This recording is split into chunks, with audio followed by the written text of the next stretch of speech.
Mire, había yo invitado aquí al abogado Elías Barús, bueno, lo invité y ya llegó, íbamos a platicar de N cantidad de cosas sobre el arranque del proceso electoral, porque estamos al 1 de septiembre, ¿verdad, Elías? ¿Ya? Ay, gracias por la invitación. No, hombre, encantado. Oye, pero se días. atraviesa este tema ayer de la resolución en la Suprema Corte de Justicia de la Nación. Creo que de manera responsable, Samuel Sotelo, secretario de Gobierno, dice, bueno, tengo que conocer el alcance, ¿no? Pero también de la sesión hay mucho que interpretar y hay mucho que comprender y entender.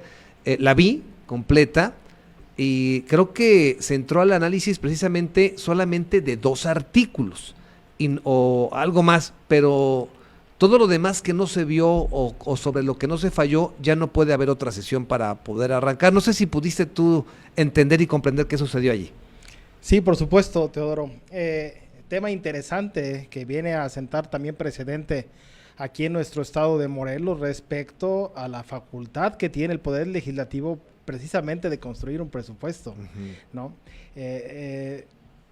Efectivamente no han sido notificadas ni el Poder Ejecutivo ni el Poder Legislativo al respecto, pero para quienes tuvimos la oportunidad de ver la sesión del Pleno de ayer de la Suprema Corte, que fue en el primer punto, por cierto, el abordado del presupuesto o paquete presupuestal 2023, teniendo como autoridad demandada el Poder Legislativo y el promovente al Poder Ejecutivo, hubo mucha claridad que el tema versó respecto al proceso legislativo, es decir, a consideración del ministro ponente, y fue lo que coincidieron también el resto de los ministros, es que hubo algunos vicios en el proceso legislativo.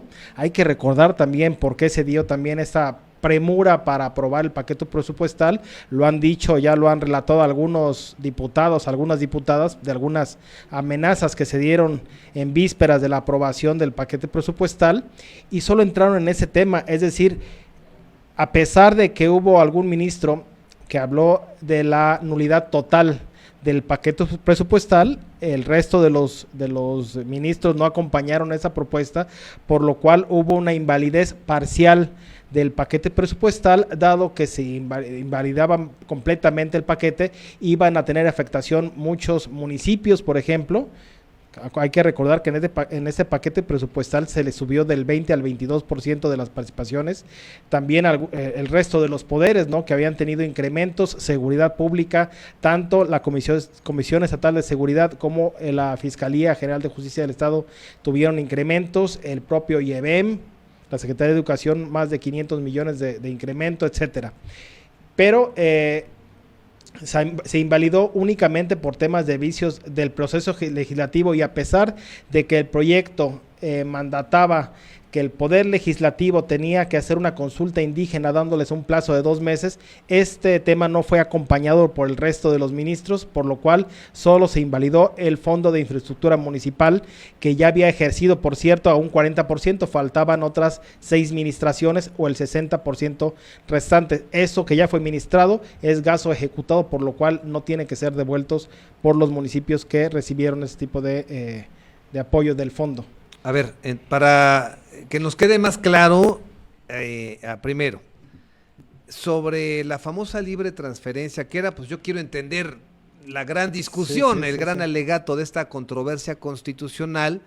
Lo que vislumbro es que fue mal planteada la controversia, porque al final del camino el gran alegato fue el Fondo de Infraestructura Municipal y la distribución hacia las comunidades indígenas. Y en eso centró su debate la Corte.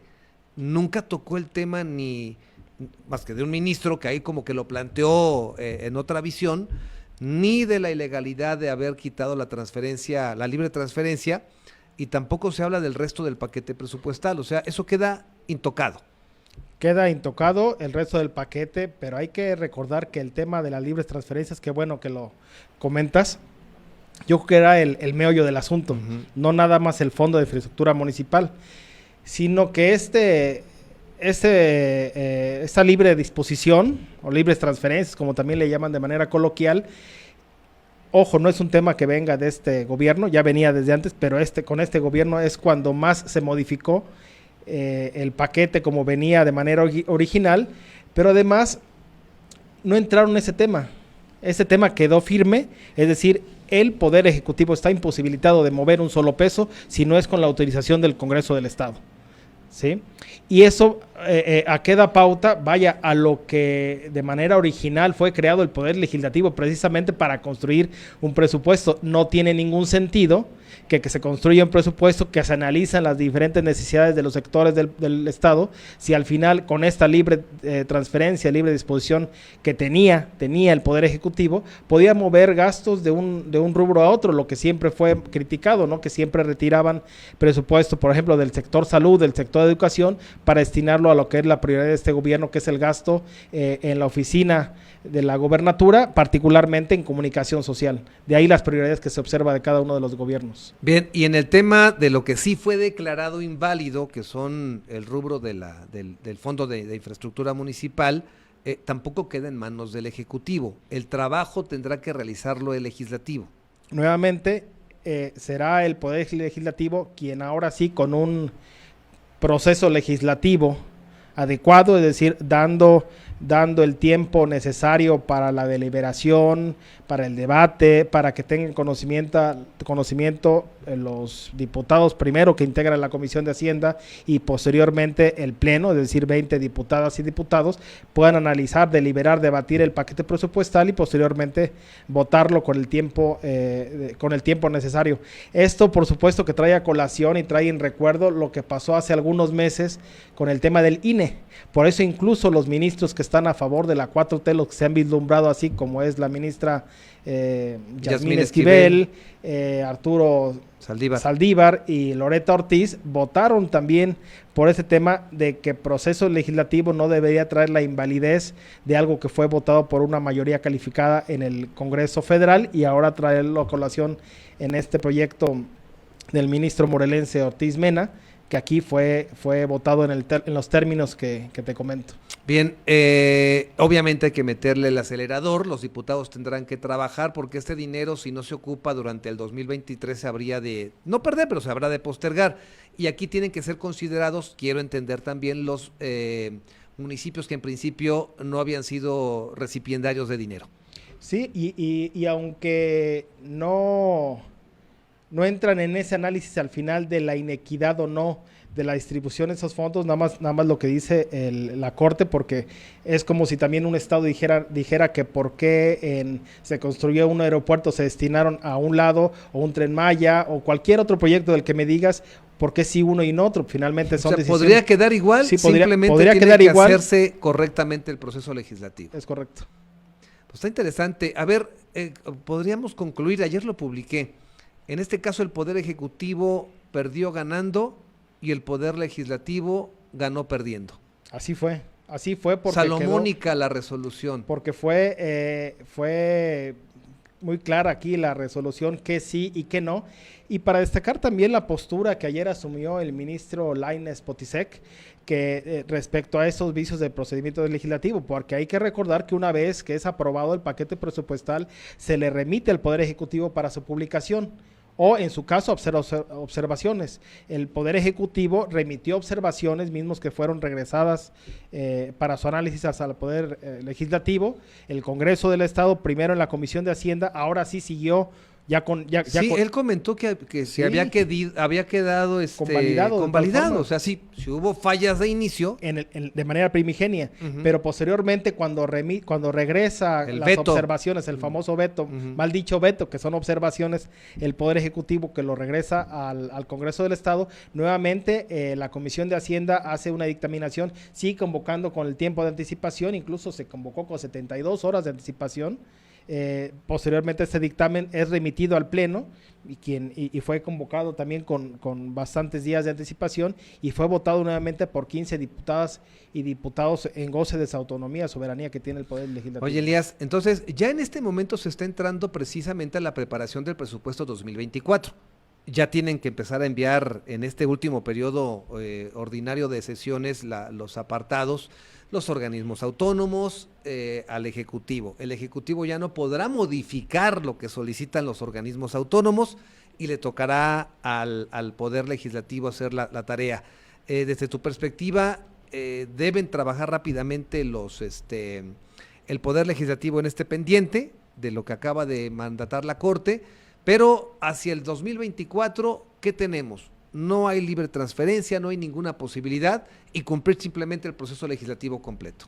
Es correcto, Teodoro. De hecho, los organismos autónomos y otras dependencias tuvieron hasta el último día de julio para mandar su anteproyecto al Poder Ejecutivo, el Poder Ejecutivo integrar el paquete presupuestal, y hay que recordar también la controversia, o no recuerdo si fue controversia o acción de controversia, la de la Comisión que promovió de los Derechos la Humanos. Comisión de Derechos Humanos, que comenta que el anteproyecto lo mandan a estos organismos públicos autónomos, y el Poder Ejecutivo solo tiene que integrarlo al paquete presupuestal, no meterle mano, no modificarlo, no alterarlo, integrarlo simplemente, y que sea el Poder Legislativo quien decida si es mucho lo que pidió esos organismos, si fue poco, y asignar la cantidad que haya sido considerada adecuada. Y se tiene hasta el 1 de octubre el Poder Ejecutivo respecto a lo que les fue a esos anteproyectos de presupuesto que remitieron todos los órganos, integrarlo en el paquete presupuestal y entregarlo formalmente al Poder Legislativo antes del 1 de octubre. Hay que recordar que el año pasado lo entregaron el 30 de septiembre, me parece. Tienen fecha límite hasta el 1 de octubre y el Poder Legislativo antes del 15 de diciembre para votarlo. Y en medio ya de un proceso electoral abierto, lo cual le dará también pues un ánimo diferente a esta legislatura. Sí, por supuesto. De hecho, inicia ya el proceso electoral, que es una elección concurrente en nuestro país y también en nuestro estado. Es uno de los 9 estados donde se elige a gobernador, y a un mes de iniciar este periodo ordinario y último también, se estará entregando este paquete presupuestal ya con algunos lineamientos que ha mandatado la Corte, ¿no?, respecto al proceso legislativo correcto que se debe seguir, pero sin las libres transferencias, por lo cual, repito, el Poder Ejecutivo para cualquier ampliación presupuestal o modificación del paquete económico tiene que consultar forzosamente al Poder Legislativo, al Congreso del Estado. Y obtener la autorización. Y obtener la autorización para mover cualquier peso. Gracias por tu presencia, Elías. No, gracias a ti por la invitación. Elías Barúdel es un experto, abogado en materia electoral, pero este tema premiaba y aprovechamos su presencia en este espacio.